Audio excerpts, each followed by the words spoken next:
What is going on, guys? Welcome back to another video where I'm going to talk about how much I have spent to get this car to be at the point it is at. So, I've been building this car for about four and a half years now, so it's not all going to be now's prices. Just so you guys know, a lot of things have happened in that time frame. So, I'll just go over what I remember paying for it when I bought it.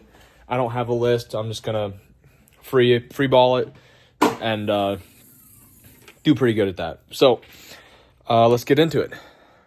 So obviously, starting off here, we got the custom 5-inch intake I made a video on not too long ago, about a month and a half ago.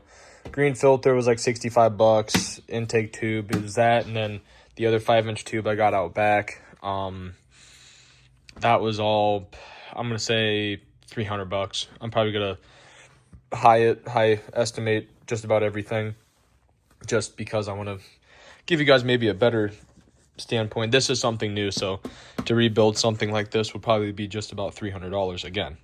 So getting into number two is this Nick Williams 102 throttle body. They're originally $730. I was able to pick that one up from a friend for $400.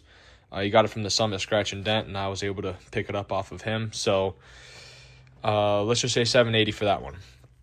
Holley high ram and the 1-inch spacer. So I paid $1148 for the high ram, and then I paid $130 for the spacer off of a guy in the GPI group chat. But I know those spacers new were about $240, so total overall there, $1,300. Catch can actually came with the car, but I know those ones are only like $60, $100, something like that. Of course, last time I looked, radiator hoses came with the car, but I know they're not that expensive. I did put a 174-degree thermostat in it, which was about $65, $68 when I bought it. I think they're like $74 now, so that one didn't change very much. Flex fuel sensor, I know they are about $350. Granted, that also came with the car. I did just have to buy the harness, so I did only have about $180 in it. Coming up next is the line lock system I have for the car, which is a great thing for me because the normal track I go to, Quaker City Motorsports Park, they have a burnout. The burnout box is on a hill, so it's really nice to be able to hold your brakes while doing the burnout. And then coming over to this side, so you can see a little better, I got stainless work, stainless power, 1 7/8-inch headers. I think I spent, like, I'm just going to say $1,200 on them because I know they were like 11 something, but I can't remember exactly. So $1,200 there is easy enough. Come down through here, I do have the GPI timing gear cover that you can't see because it's dark. That, gosh, I forget. I think it was like $480. And then I also have the ATI dampener on there, which is about $500. The Texas speed plate I got off Amazon, funny enough, for $120. I have the full LT4 fuel system in it, so that is $2,000 when I bought it. I think it did go up a little bit from there. I don't think there's anything else up here that I have to go over. Coming down to the front suspension / wheels, I do have, let me get to this side where the lights are. I do have aerospace brakes all the way around it. Again, a video I just made recently.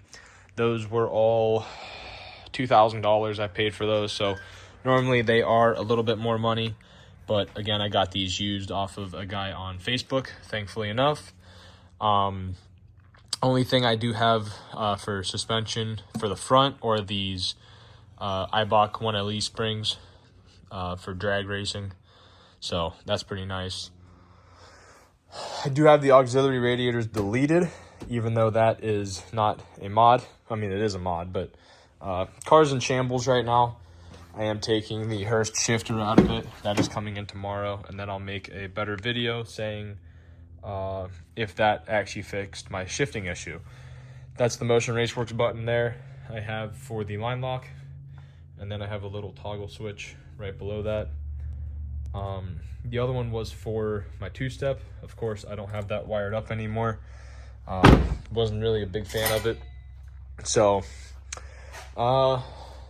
I do have the Extreme Online EOS, Extreme Online Store side skirts on there. I think those were like 180. Not too bad. I do have a Borla exhaust on it. While I see the pipe on the ground here, it's sitting back there on the ground. That is, I think when I last looked, they were $2,800. That thankfully came with the car. Speaking of that, I have the drive shaft shop, one-piece drive shaft. This thing was $1148, I do believe. Great piece. I think this here alone got me at least 3/10 in the quarter mile, so happy with that. I have the whole BMR catalog. I got the upper, lower control arms, the trailing arms, the subframe connectors. Since this is a 1LE car, I couldn't get the rear cradle connector, but I did get the bushings to lock it out, which that helped out a ton. I was actually able to pull a 150 60 foot on my drag and drive I did, so that's nice. I do have Viking shocks back there. That's probably a better place to see it right there, is the Viking shocks. Morimoto taillights, I got those off the Scratch and Dent for like $150, $180. Nothing too bad there. But that's about the majority of it. Well, I guess I could go back up front here and go more internal with the engine now. I bought a whole cam kit through GPI. Let's just say $3,000 through cam, lifters, porting of the heads. I will add that in there. Push rods. So yeah, that's all about $3,000. I did have to do another $1,000 in head work because I had the valve seats were bad in that, so I had to get the heads redone. I had a guy local do it. That wasn't too bad. So overall, last time I did this, plus it's a 416 stroker, and I did get the heads milled. So the 416 stroker rotating assembly cost me about $3,200. So everything you see here is $9,000 with the rotating assembly, cam, lifters, heads, ported heads, high ram, intake, everything like that. I do have the McLeod RTX twin disc clutch. I do have the steel flywheel, so that was $1,440. So really, everything to get to this point, engine-wise, was about $9,000 or $10,000 now, probably. So, got that. Transmission stock might not be here after I see if the shifter fixes it or not. As the car sits, it weighs about 3,800 pounds. It's a heavy beast. Well, with me in it, so 36 without. That's full interior, full weight. I really haven't done much weight reduction besides the brakes. So that's a pretty big, heavy beast to be running tens with it, especially a manual. If it was an auto, of course it would be faster, but and I'm not saying I'm the best driver either. So that was just a quick overview of everything. Like I said, I'm not the best driver. I know after I get second gear fixed, I should go back out to 42 and see if I can run probably a low 10, like 10.2, 10.3.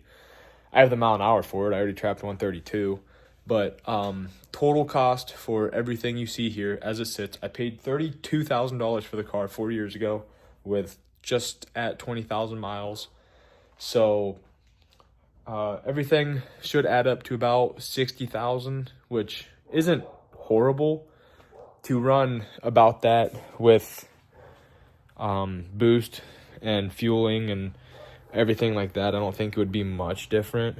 I would honestly like to add boost to this car to see what it would actually do with boost, because as impressive as it is NA and a manual with me driving, I mean, even some weight reduction would be really nice, but I like to do everything the hard way.